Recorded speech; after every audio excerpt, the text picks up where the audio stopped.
Today 16th of October. Continue Bhagavad Gita overview from 6.37 onwards. So we did our shlokas from 37 to 45. After we start from 37, elaborating each verse. Right? So we'll start with our prayers. Bhagavad Gita introduction, page number 1.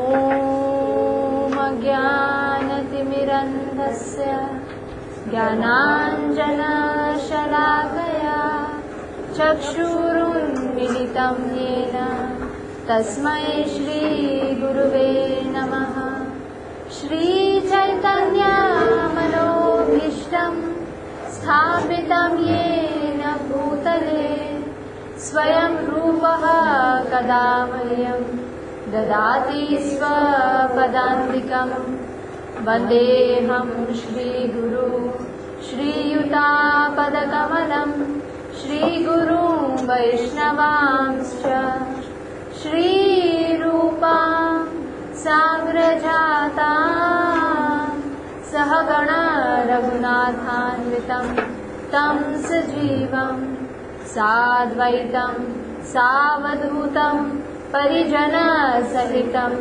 Krishna Chaitanya Devam Shri Radha Krishna Padan Sahagana Lalita Shri Vishakhanvitam He Krishna Karuna Sindhu Dinabandhu Jagatpate Gopesha Gopika Kanta Radha Kanta Namostute Tapta Kanchana Gaurangi Radhe Vrindavaneshwari Vrishabhanu Sute Devi Pranamami Hari Priye Vancha Kalpatarubhyascha Kripa Sindhubhyaeva cha Patitanam Vavanebhyo Vaishnavebhyo Namo Namaha Shri Krishna Chaitanya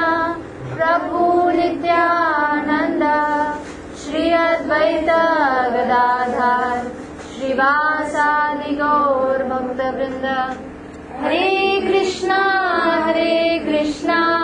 Krishna Krishna Hare Hare Hare Rama Rama Rama Hare Hare. So we start again from chapter 6, verse number 37. We did all the verses. No, I have this one. So this section is called S part of easy. The acronym for chapter 6, I'm revising again, is easy. E stands for enemy and friend, where we saw the nature of the mind.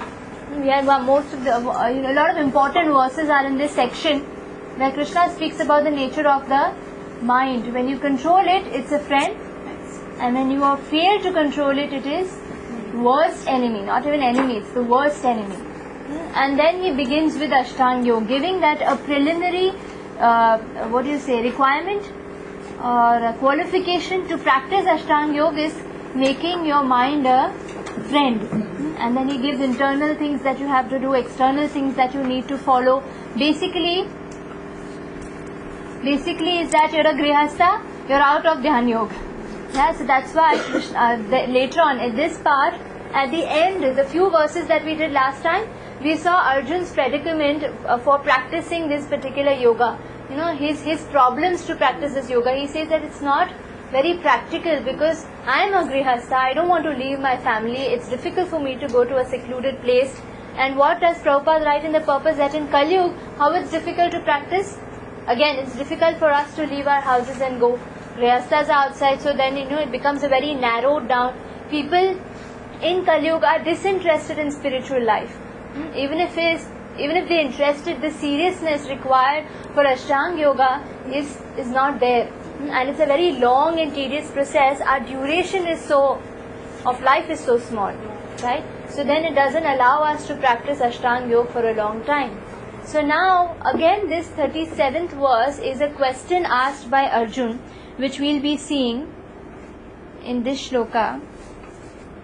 So we'll start from chapter 6, verse number 37.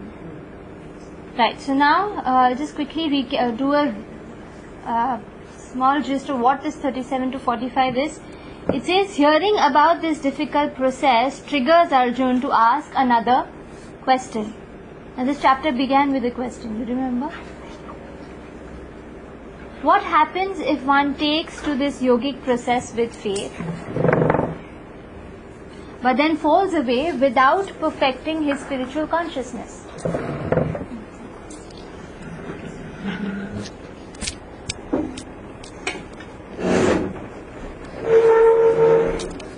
Right? He begins with faith and then he doesn't complete. Right? He falls away without perfecting his spiritual consciousness. Arjuna is worried that the unsuccessful spiritualist is left in no man's land. Do you remember? I read this last time. Failing to attain spiritual satisfaction and simultaneously squandering his opportunities for worldly pleasure. And now to practice Ashtanga Yoga, he's already left his social life and gone. So neither he's like Dobika dog, right? So then, he's not here and he's not there. Here he's not perfected his life, that worldly life he's already left. So what if he is unsuccessful? Where does he go? Krishna explains that whoever takes up this process is eternally benefited. Any yogic process, anything pertaining to the Vedas, if anyone takes up, it's to his eternal benefit, even if they don't perfect it. Our spiritual journey continues over many lifetimes, and if we don't complete it in this lifetime, we carry on in the next life from the same point. Every individual is going through their own spiritual evolution, right? So now we see that Arjuna has experienced the formidability of this process, and now he is asking questions, and he is very worried about the yogi who is practicing such a yoga, and he says, "Itna difficult hai. What if someone starts and doesn't complete? Then what happens?" Where are you reading from? No, I'm reading my notes. Yeah, chapter 6, verse 37. Sorry. Arjuna uvacha ayati shraddhayopeto yoga chalitamanasaha aprapya yoga samsiddhim kamgatim Krishna gacchati.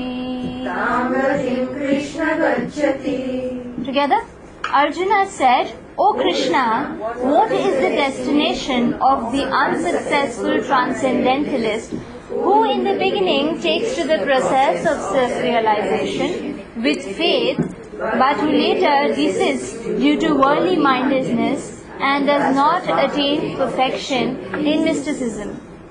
Right? So here he is very concerned. He knows that practicing spirituality is not easy. Is it easy? I wish. In Satyug it was easier. But now, especially in Kali Yuga, and this conversation is almost towards the end of Dwapar Yuga. So Arjuna is understanding the predicament of each and every person who would want to practice spiritual life. And here, all the acharyas say that to pursue transcendental path is more or less to declare a war on material energy. What is material energy? In Sanskrit, it's called Maya. The minute you start swimming in the direction opposite to the flow of the river, will it be easy? It's so easy to flow in the river. If you have to just float and go, it takes you wherever you want, wherever the river is going. The time the person decides to swim against the current, it takes great effort. And you little bit, what happens, even if you're a little bit deviated, you little bit, you relax, you decide that, okay, I need a break. What happens? Upward is difficult. Even staying in the same place it's totally difficult. Even that takes so much effort. You will be helplessly dragged again to sinful life. Because that's the power of Durga Devi. Now Navratri is coming, we can discuss this, that's a thankless job that she performs. Her profile as Durga, just today I received this SMS that this Durga, it's a Sanskrit word, where Durg means a fortress. We discussed this in Journey of Self-Discovery. Durg means a fortress or a prison, in other words. And Ga means one who guards it. She stands with this trident, guarding that no one gets out of this material world. We came from the spiritual world down to this material world with an enjoying propensity. We took advantage of Krishna. We wanted to be Krishna, we wanted to be independent, we wanted to be the enjoyer. So she gives us the opportunity for full enjoyment. And at the same time, what does she do? She pinches us. With a trident, she keeps poking, so that we realize that how everything is so temporary in this material world. Temporary means Maya. Maya actually means that which is not. Illusion. As we say, Moh Maya. All these words are generally used for Durga Devi. She creates this whole place. Actually, Brahma was given only 8 elements. That's earth, water, fire, air, ether, mind, intelligence, and the false ego. These 8 elements are like pots of paint given to a person who has to make something out of it.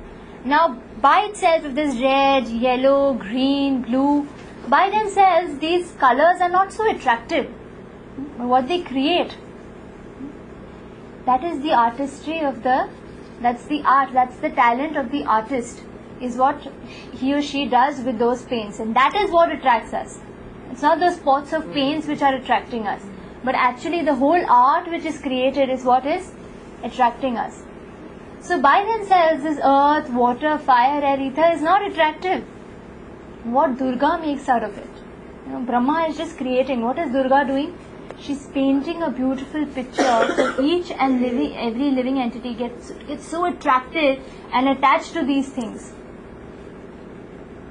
If you just go to Las Vegas, what happens? You'll just see neon signs, and by themselves those lights are not attractive, but the whole display, the presentation, oh my God, it just captures your attention. If you go for a movie, what happens those 3 hours? In some other time at home, you can finish so many things in those 3 hours. And then when you sit for that movie, just captured for 3 hours. Other days, if you're just locked in a room, someone says that 3 hours you don't have to do anything. Just sit in one place, or just stare at one point, or just stare at, colors that are there, which is anyway displayed on the movie screen.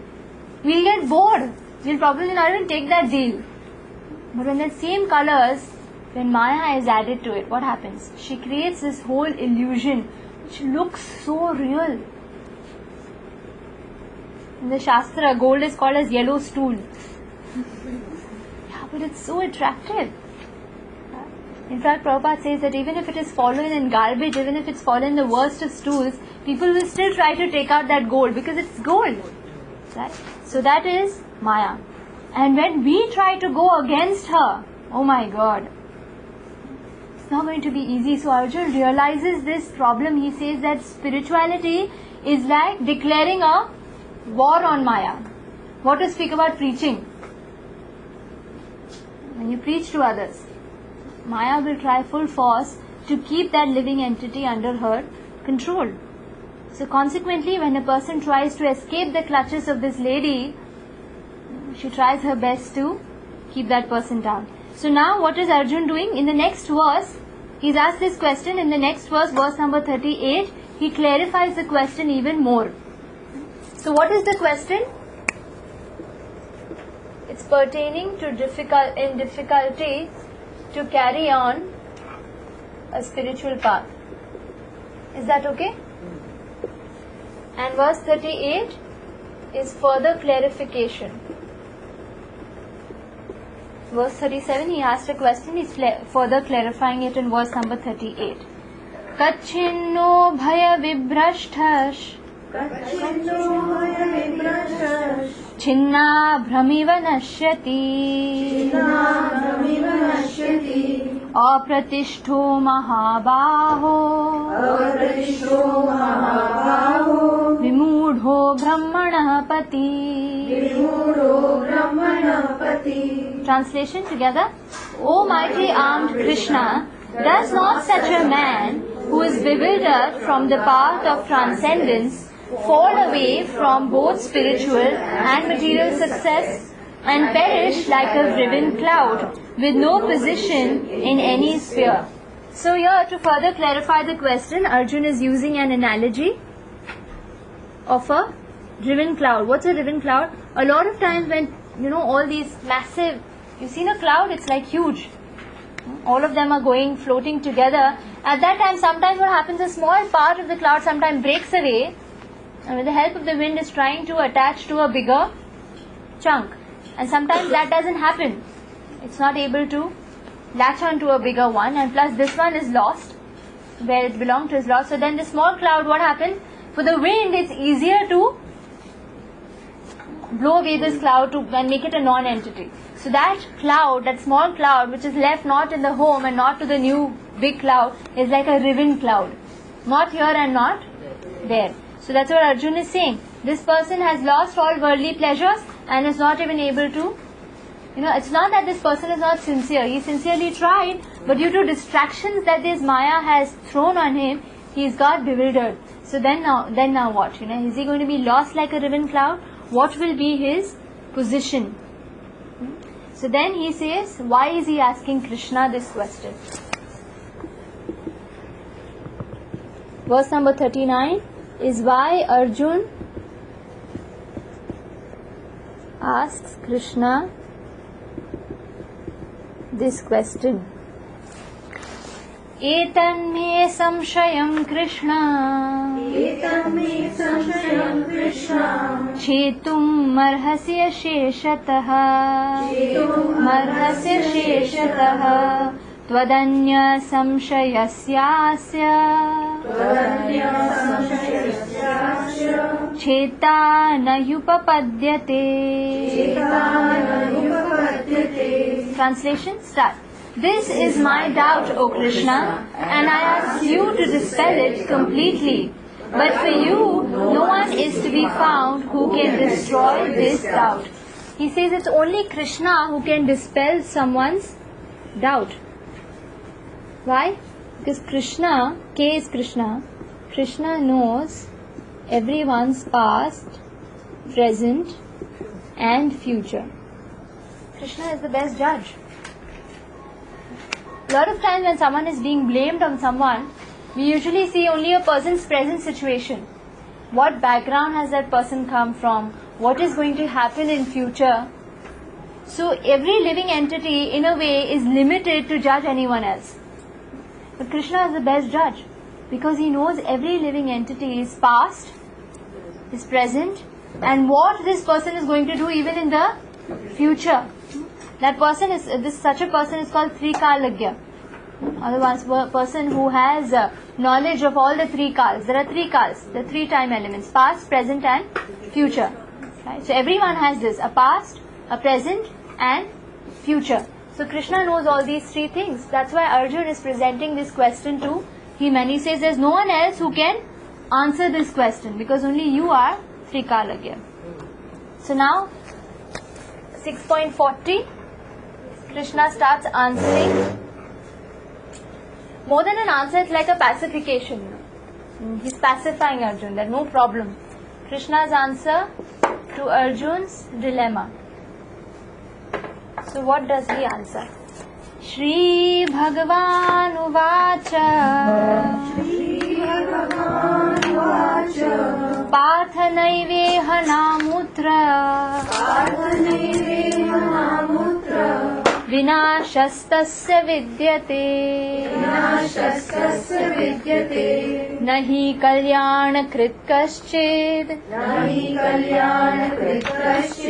Durgatim tata gacchati.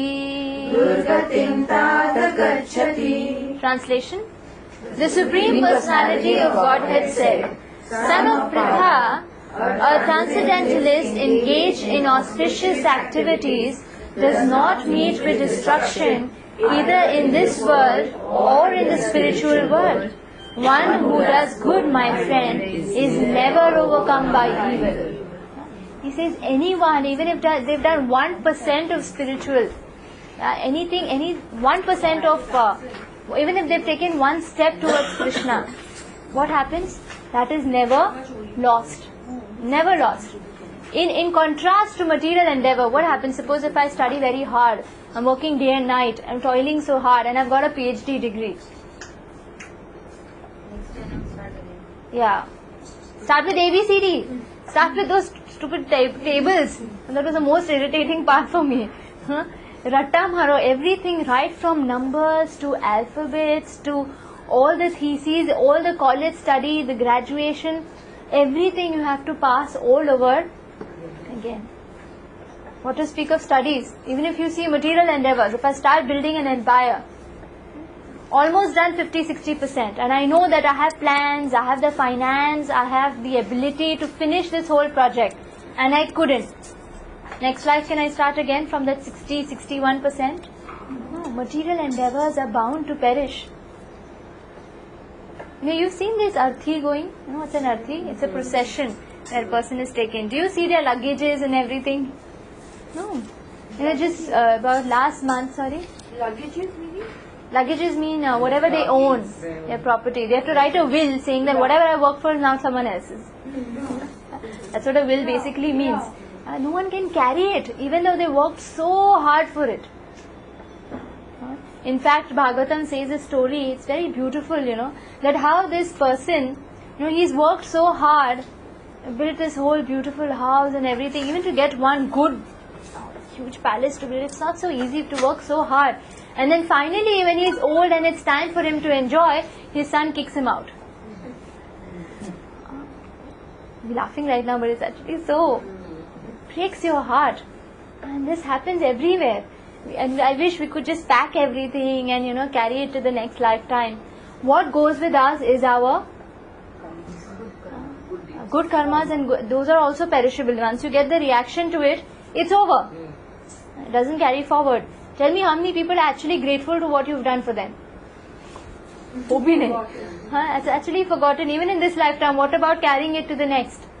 Right? I'm talking about spiritual credit.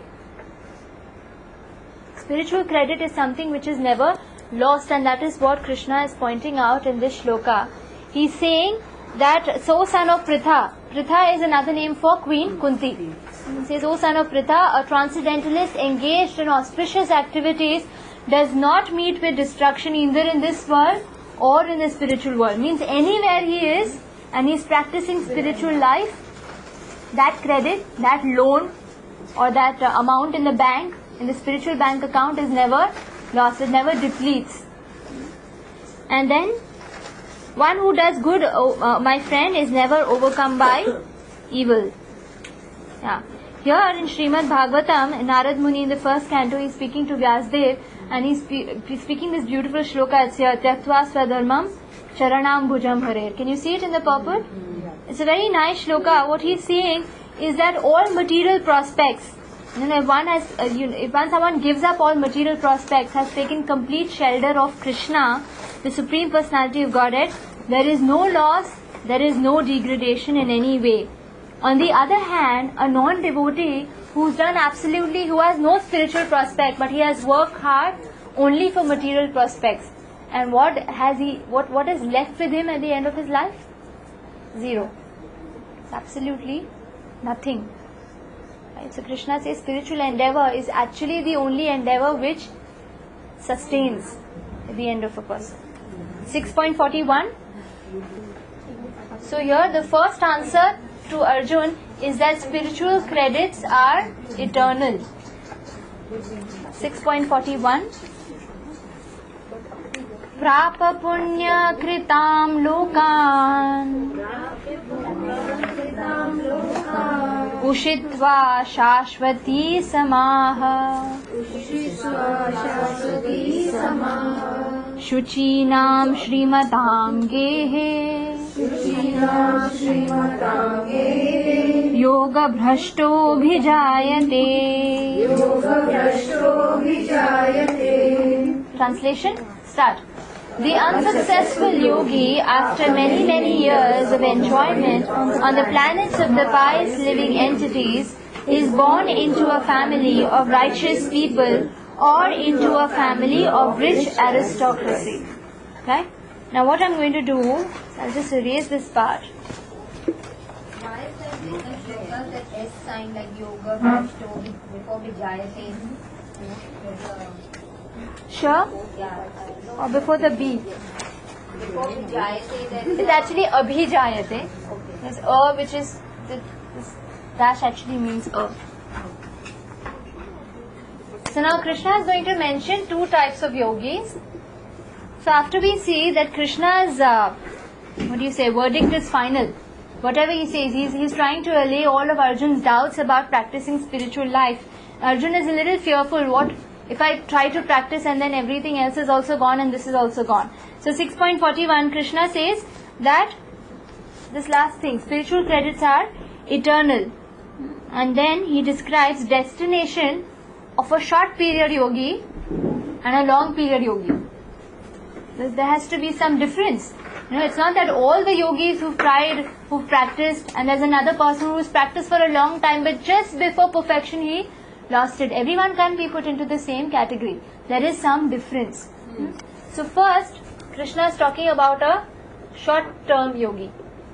That means he practiced for some time and due to some distraction, it was lost. What happens to this short-term yogi?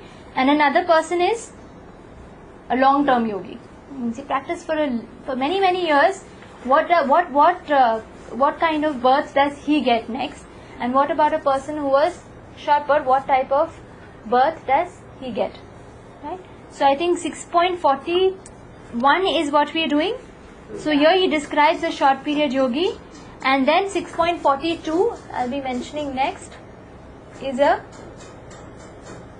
long-term yogi. Is this clear? Is it confusing?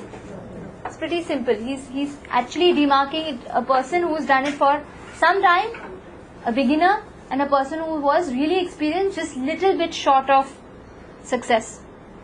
Right? So now he says, did we read the translation? Yeah. What is it mentioned? Where does he take birth? Yeah.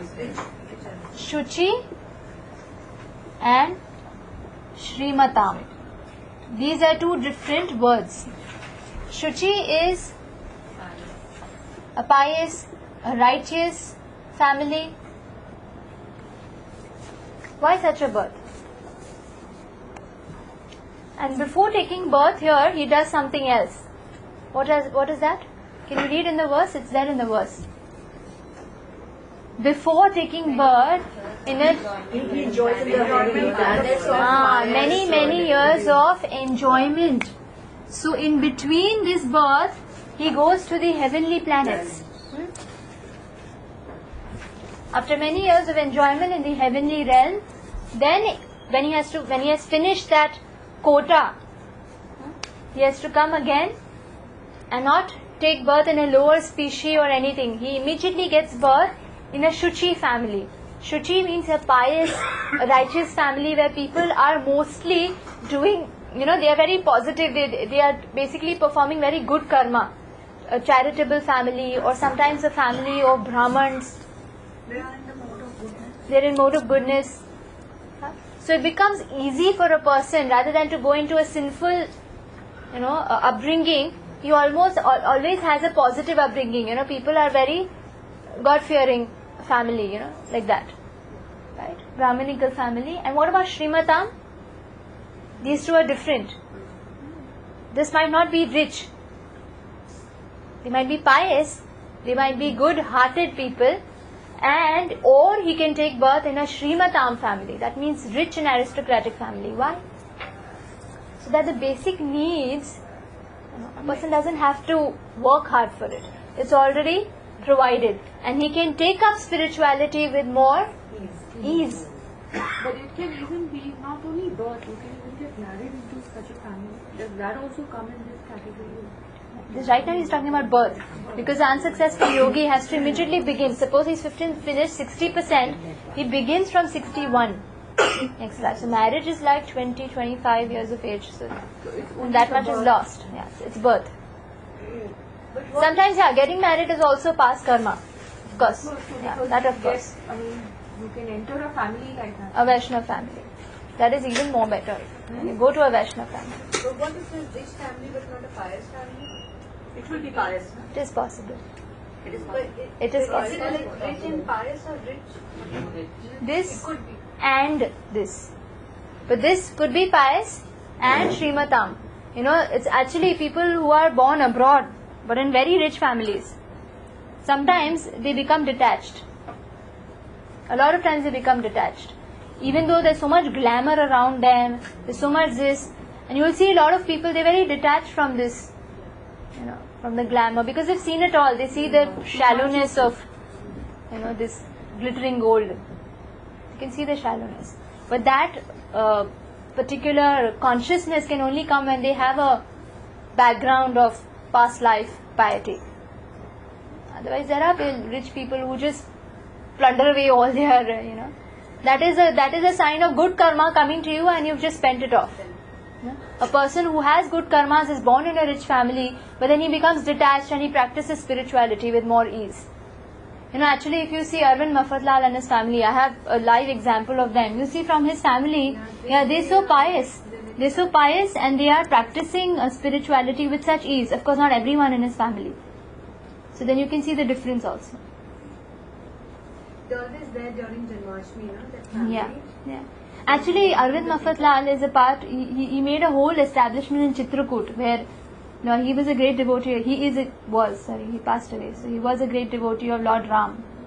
So his family also is kind of taking on that legacy. For them, they don't have any, dearth of enjoyment, material enjoyment. Everything is on beck and call. But then what do you choose? It comes from your past choices. What choices you've made in the past will still stay with you. So right now, if you're finding difficulty in choosing spirituality and material, then we have to understand that I don't have a bank account. So I have to create that bank account of positive choices. So then it can go ahead. So a lot of people are born in rich and aristocratic family. But those who become detached, you have to understand that they are short-term, unsuccessful yogis. So now that inclination is still there. Now a long-term yogi. So this is more important. Can we go to the next shloka? That is 6.42. Tell me if I'm jumping. I jump a lot. Athava yoginameva kule bhavati dhimatam etadhi dhurlabhataram loke janme yadishridam yadidrisham. Translation: or if unsuccessful after long practice of yoga, he takes his birth in a family of transcendentalists who are surely great in wisdom. Certainly such a birth is rare in this world. So here Krishna is talking about a rare birth. A family of transcendentalists. Why is Krishna calling this birth very rare?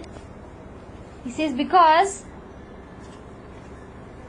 already there's such a dearth of such families in the whole in the whole creation. So someone has to take a birth in that family. It's very rare. Already practicing, those who already know that Krishna is the Supreme Personality of Godhead. Even such souls are so rare. Krishna says in which chapter he says, Bahunam Janmanamante Jnanvan Mam Prapadyate Vasudev Sarvamiti Sa Mahatma Sudurlabha. He says a person who knows that Vasudev, Krishna is everything, Sarvamiti, Sa Mahatma, such a Mahatma is very Durlabha, means very rare. And to take a birth in a family of such Mahatmas or Transcendentalists, that itself is going to be so rare. You see, Gunjan, I think your parents have Radha Krishna deities. You have a very rare birth. So then, who's actually who even know that Radha Krishna, the supreme divine lords? Hardly. And out of that also, there will be very few hand-picked souls who can take birth in such a family. So that shows so much of your last. You're a long-term unsuccessful yogi. Never know. So here in the Prabhupada writes a very nice thing. He says, birth in a family of yogis or transcendentalists, those with great wisdom, is praised herein, because the child born in such a family receives a spiritual impetus from the very beginning of life.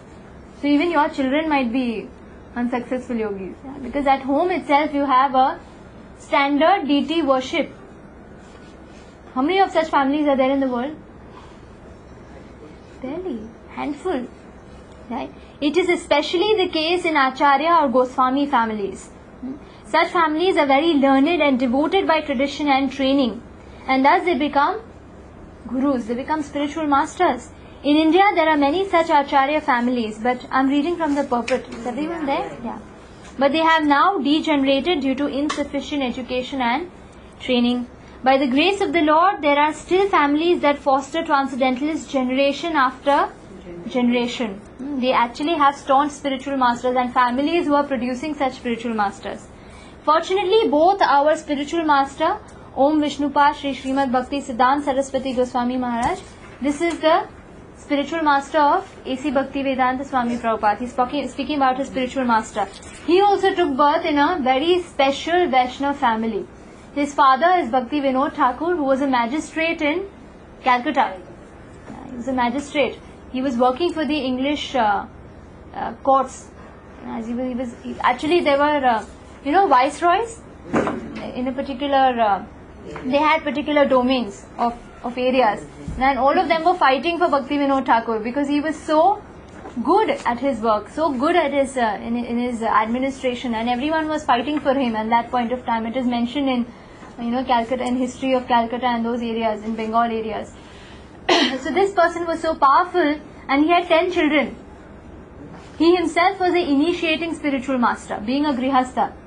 And out of his 10 children, his 8th child was Bhakti Siddhanta Saraswati Thakur. At that time, he was praying that me, myself as a grihastha, and I'm a working professional, so it's very difficult for me to preach Krishna consciousness. And he was praying to Lord Jagannath to send a special child who can preach.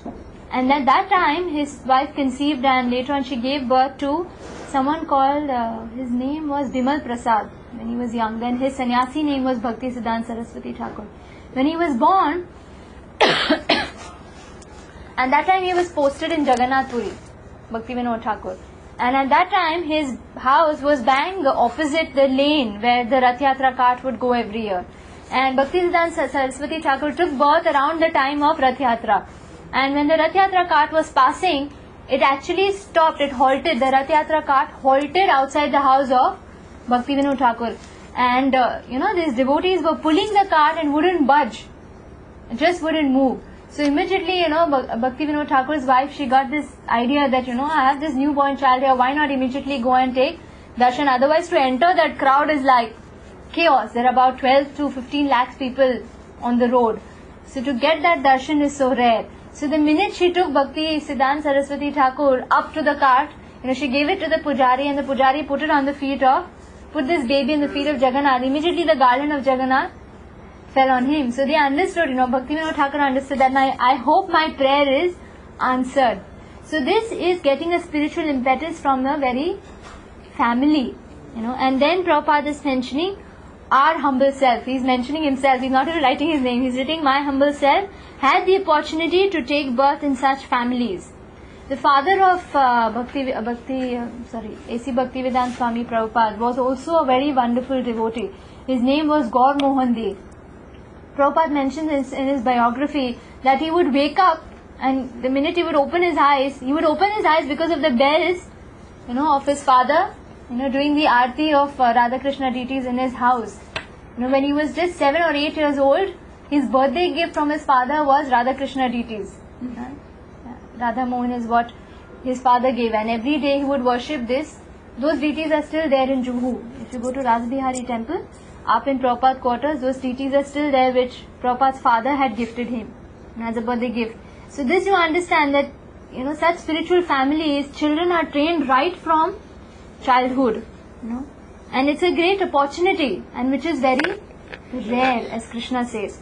So devotional service of the Lord from the very beginning of our lives.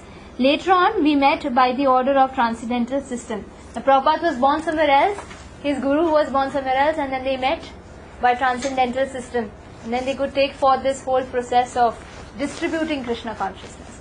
In the next verse, Krishna again says, the rarity of this birth and how important this birth is. तत्र तं बुद्धि संयोगम्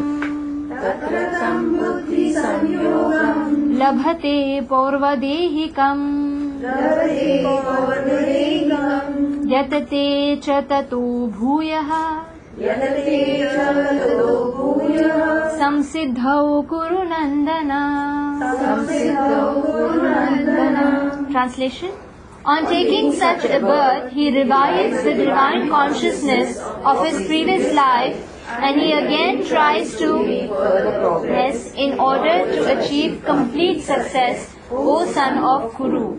So here, what Krishna is trying to say, that for such people, they have, we just did 6.44? 43. So here Krishna is saying that spiritual advancement is never lost. Compared to material education degrees, spirituality is so much more better, it's never lost.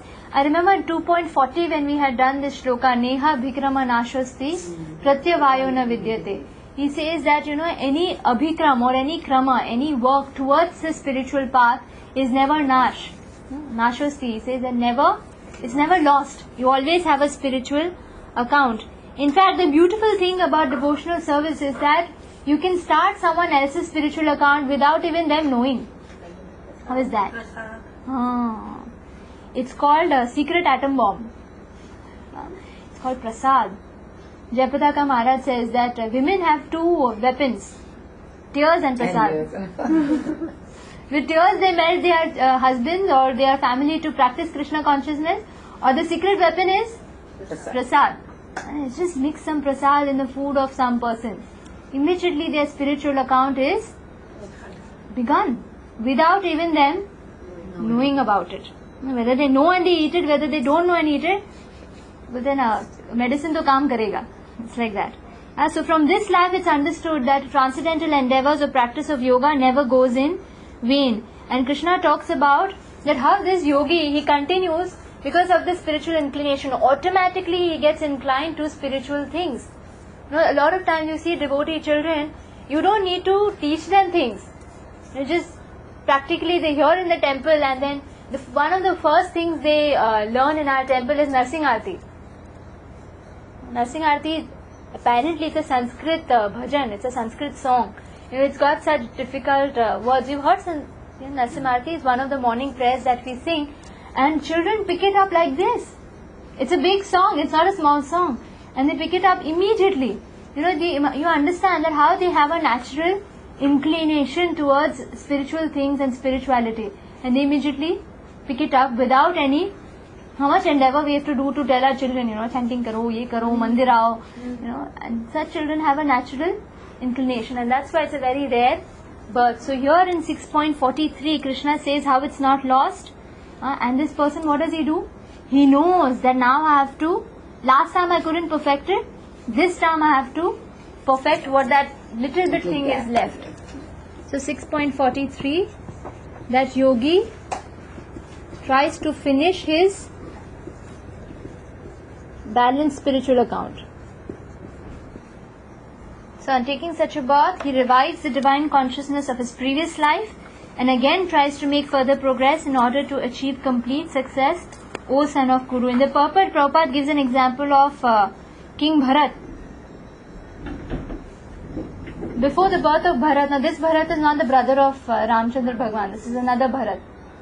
So this Bharat Maharaj, King Bharat, he wanted to practice spirituality. He left everything at a very ripe age. He passed on his throne to the eldest son and immediately left for the forest. And there what happened? I've told this story before. Do you remember?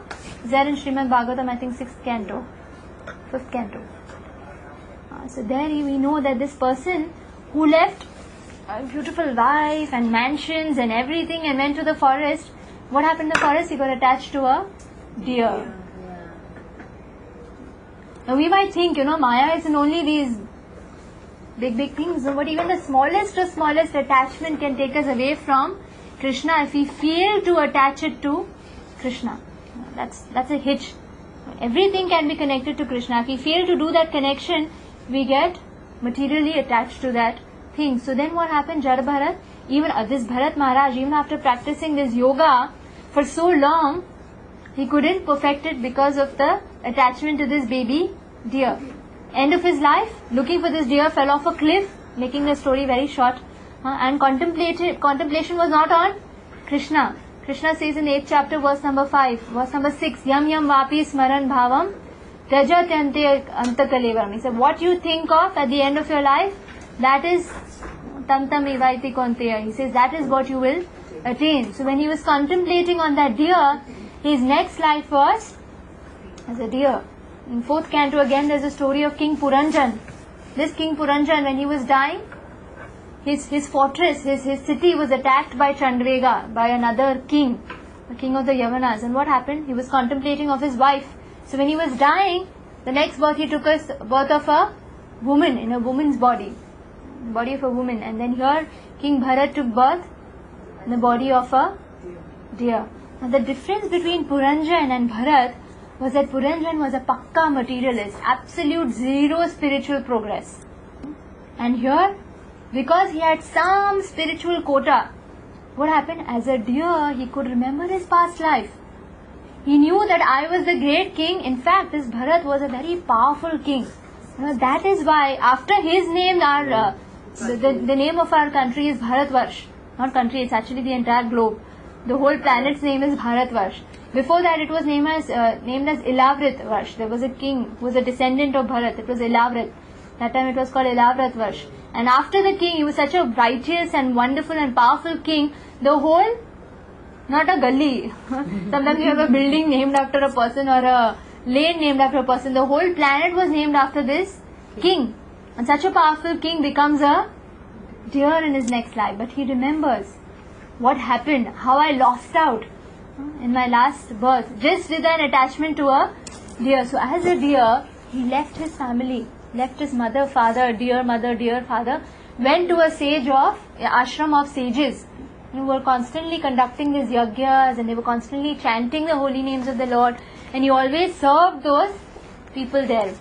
It was actually very astonishing for the sages also, that how come this deer, it doesn't go out of our hermitage. Otherwise deers are so chanchal, they keep running here and there. But this person, he would constantly sit when they were conducting their pujas.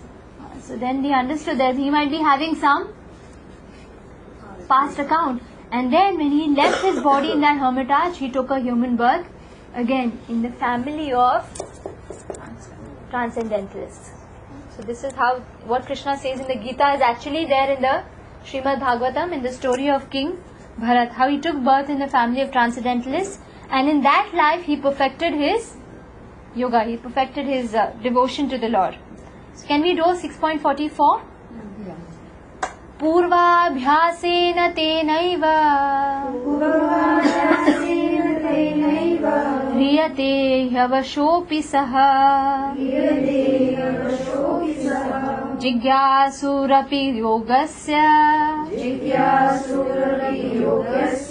Shabda brahmati vartate. Translation. By virtue of the divine consciousness of his previous life, he automatically becomes attracted to the yogic principles, even without seeking them. Such an inquisitive transcendentalist stands always above the ritualistic principles of the scriptures. One second. So here he is again describing the same thing. What happens without much endeavor? He is automatically attracted to spiritual principles. Such an inquisitive transcendentalist stands always above ritualistic principles of the scriptures. So he understands that he understands the entire Vedas. Vedas, there are some ritual principles, then there are higher principles. When you have gone above the rituals, you don't require rituals anymore. You're so close to Krishna, you can see him everywhere. So that's the height, right? So here there is a shloka from Srimad Bhagavatam which is spoken by Queen Devahuti. She is the wife of Kardam Muni. She speaks it to her son Kapila Muni, who's an incarnation of Vishnu. She says, "Aho batoshva pachota garyan yad jivagre vartate namatubhyam tepus tapaste juvu shashnurarya brahmanuchu nama grinanti ete." She says, "Oh my Lord, persons who chant the holy names of your Lordship are far, far advanced in spiritual life. Even if born in families of dog eaters, Such chanters have undoubtedly performed all kinds of austerities and sacrifices, bathed in all sacred places, and finished all scriptural studies. We sometimes, people say that why are you chanting the holy names? You should study the scriptures. You should go to the tirtha. That's very purifying. But what happens? There is a, what do you say? A preliminary school, and then there's a secondary school, and then there's a PhD level. There's graduation, post-graduation, right? A person who is postgraduate is understood to have passed all these systems. So this is what Devotee is saying. Is there a person who's chanting your holy name? When we chant, do we think like that? This thing is so difficult to chant itself, right? Or to concentrate on what we're saying, right? Concentration, that focus is so difficult. Here, Devotee is saying that when a person who's attempting to do that, it's understood that they've already done these other rituals. They've already taken bath in all the sacred rivers. They performed all the yagyas. What else is there? They finished all scriptural studies. Scriptures are so humongous. There are 108 Upanishads. There are 18 Puranas. And Vedanta Sutra itself is a googly. Correct? And what is this lady saying in Srimad Bhagavatam? She's saying, person is understood to have already performed that. That person is chanting because he is an unsuccessful yogi. It's only little bit left. It's not easy to come to such a platform where you are able to chant. So it's not a matter of birth also. Here, what Krishna is trying to say, it's not a matter of even birth, because Haridas Thakur, who was born at the time of Chaitanya Mahaprabhu, he was born in a family of Muslims who were meat eaters. In a meat eating family, and he was chanting 192 rounds of Hare Krishna Mahamantra every day. 192 rounds? Yeah. How many hours? In about half or quarter or 192 rounds, and he was coming from such a family. So you have to understand, and actually Chaitanya Mahaprabhu established him as Namacharya, one who is Acharya in chanting. Such a beautiful thing. He can do so much. He has the inclination to do so much. Right? It's not only about chanting, it's also about the inclination. That inclination to pick up the bead bag and then sit down quietly and then able to chant, or even pick up a clicker, to make that effort. It takes effort. Right? To even think. So even when we look at that bead bag, we feel, oh God, we have to chant now. It's the biggest tapasya of life. And this person chants 192 rounds like that.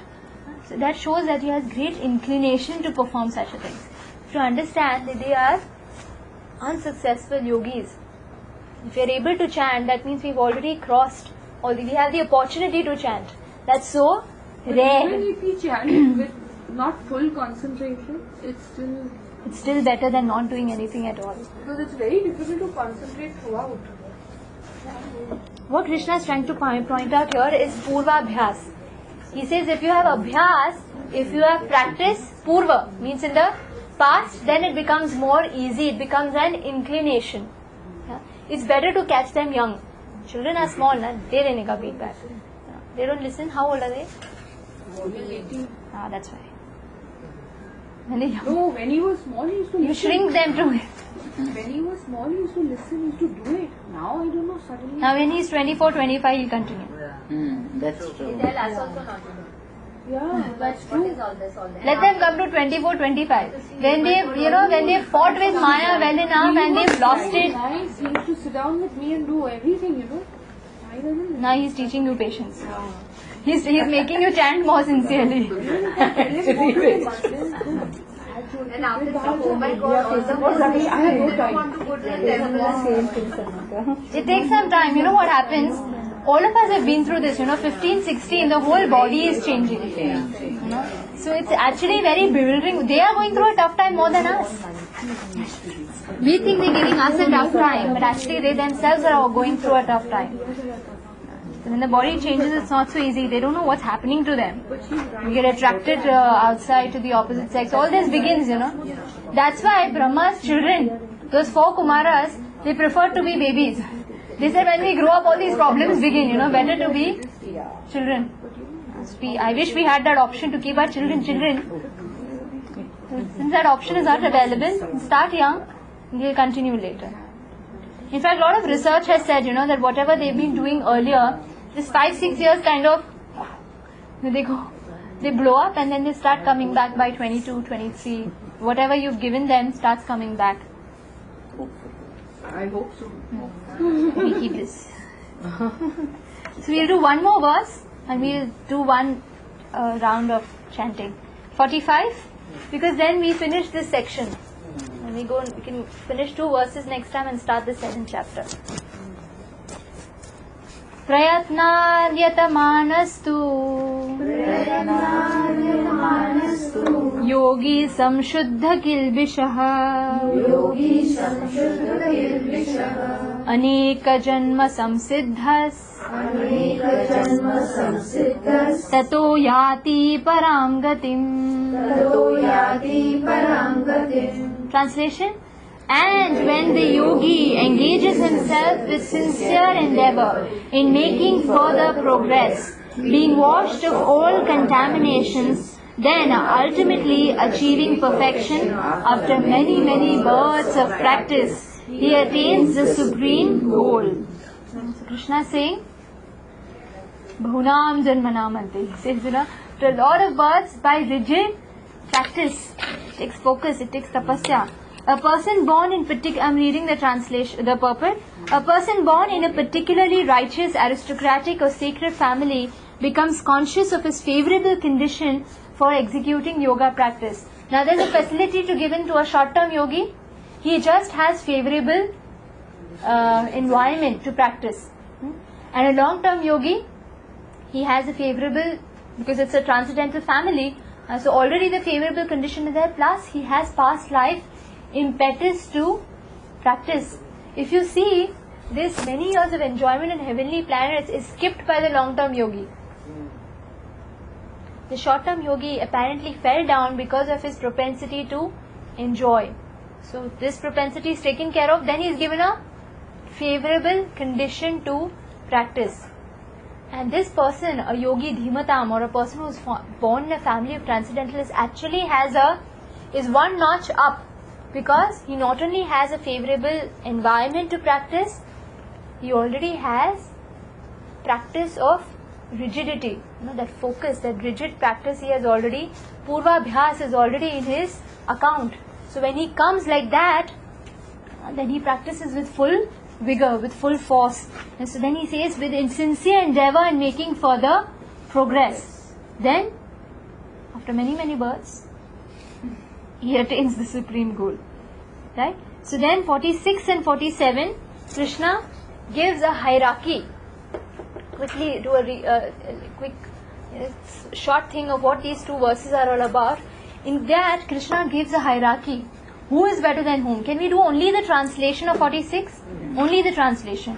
A yogi is greater than the ascetic, greater than the empirist, and greater than the fruitive worker. So the lowest is a karmi yogi, fruitive worker.